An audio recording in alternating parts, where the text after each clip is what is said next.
So we're started out again. Relatively good night. Campsite was actually very good. Ground was flat and sheltered from the road. But the houses around it had like a 1,000,000-watt porch lights. So kind of felt like sleeping in Yankee Stadium. But it worked. I have 0 water right now. So, and I ran out last night before I stopped, so a little bit dehydrated, but the town hopefully is not too far away, and then we'll stop and get back up. So I made it to North Carolina, right there. Well, gotta keep on going.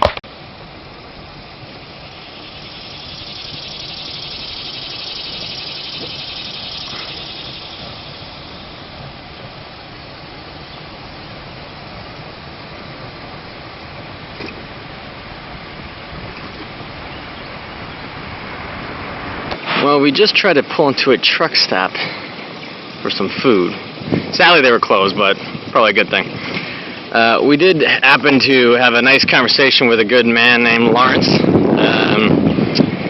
He likes the fact that I'm from Canada. However, he was very curious. He had 2 questions. Number 1, what language do they speak in Canada? Now, we were conducting this conversation in English, so I simply said English. And number 2, is it legal to smoke weed in Canada? No. After that, his curiosity basically was abated. Looks like they just cleared up a big accident. Thankfully, we weren't anywhere in the vicinity. We had hills, heat, and headwind all day, so I guess makes sense to finish with a little bit of rain. We're almost at the end of the day here in Raleigh, and we're staying tonight with Chuck.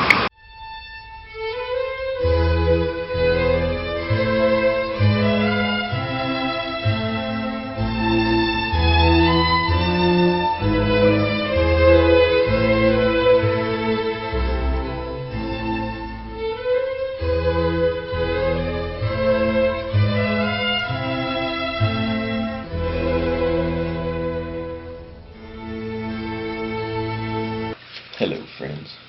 Today we have the story of the famous, some may say infamous, Brunswick stew.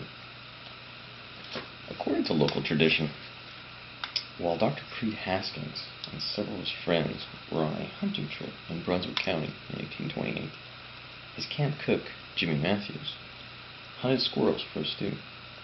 Matthews simmered the squirrels with butter, onions, stale bread, and seasoning, thus creating the dish known as the Brunswick stew. Recipes for Brunswick stew have changed over time, as chicken has replaced squirrel and vegetables have been added, but the stew remains both thick and rich. Other states may have made claims to similar stews, but Virginia is the first. Both powerful and compelling story, to be sure. Well, so let's take some questions from the internet. Heather from Idaho writes, why do they use butter and not margarine? Well, Heather, margarine was not actually invented until 1870s, and therefore they did not have it at the time. I also don't think that's actually the point of the story. Willie from Alabama asks, could they have braised it with margarine instead of simmered in butter?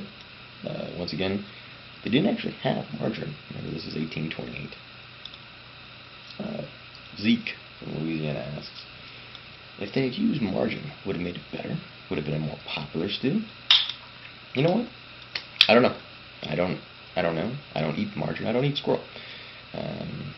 So I don't know if it's going to make it better. So use margarine if you like. Okay? That's your prerogative.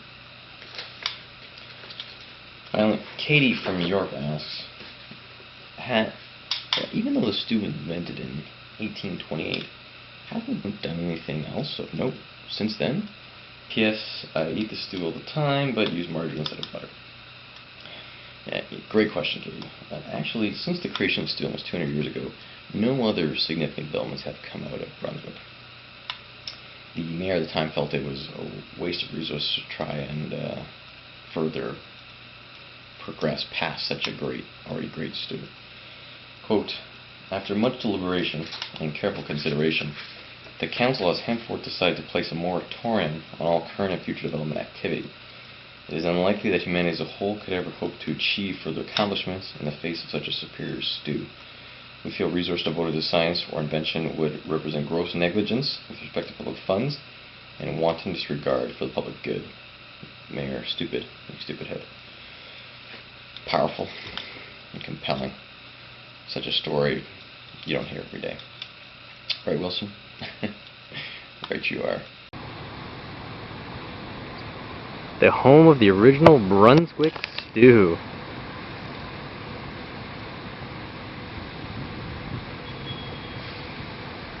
There you go. Frankly, I don't think there's anything else to see in this country now that I've seen the original Brunswick stew. I bet you thought I made that stuff up, didn't you?